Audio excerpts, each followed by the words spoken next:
Hello दोस्तों, मैं राजू आपका स्वागत करता हूं इस वीडियो में। तो आज हम लोग रिवीजन करेंगे सेल चैप्टर के। कौन से चैप्टर? सेल चैप्टर का रिवीजन करेंगे।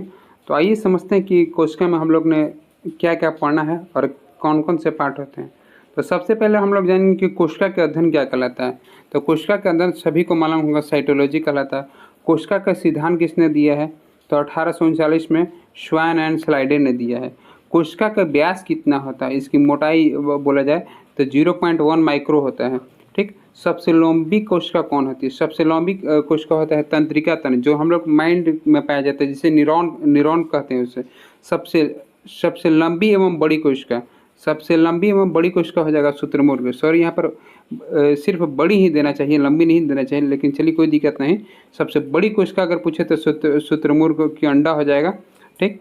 अब समझते हैं कि मनुष्य में कोशिकाओं की संख्या कितनी होती है। तो 1 खरब के आसपास में होती है मनुष्य में कोशिकाओं की संख्या।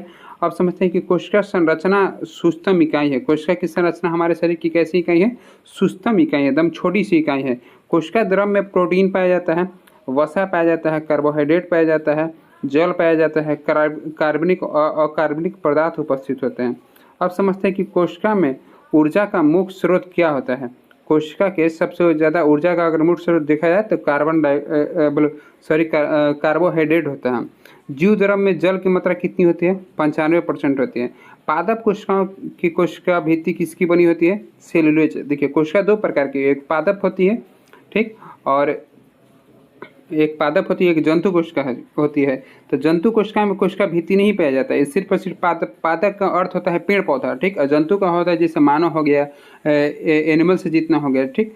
अब समझते हैं कि प्राणी कोशिकाओं में कोशिका भित्ति अनुपस्थित होती है। देखिए यहाँ पर दिया भी है कि प्राणी कोशिका में कोशिका भित्ति अनुपस्थित होते हैं। अब समझते हैं कि कोशिका विभाजन किसे कहते हैं। करें कि कोशिका विभाजन 3 तरह का होता है, जिससे बोलते हैं समसूत्री बोलते हैं, जिसे मिसोटोस बोलते हैं, अर्धसूत्री बोलते हैं, मिसियोस कहते हैं, और असूत्री बोलते हैं। ठीक। कोशिका के मुख्य अंग कितने होते हैं? कोशिका के 3 अंग होते हैं। सबसे पहले अगर देखा जाए तो 3 अंग होता है, जैसे देखते हैं। सबसे अंदरी भाग को बोलते हैं केंद्रक। अगर आप फिगर में भी दिखाते चले साथ में तो और अच्छा रहेगा। सबसे अंदर वाला भाग को क्या बोलते हैं हम लोग? इसको देखिए, जो पीला पीला है इसको हम लोग केंद्रक बोलते हैं। ठीक। और इसमें जो इस पार्ट को बोलते हैं, जो पिंक कलर का है, इसको बोलते हैं कोशिका द्रव बोलते हैं। इसमें पानी की मात्रा ज़्यादा होती है। ठीक। और ये जो ब्लू कलर से दिख रही है आप लोग को, ये कोशिका झिल्ली होती है। क्या होती है? सेल मेम्ब्रेन इसको इंग्लिश में बोलते हैं। ठीक। और समझ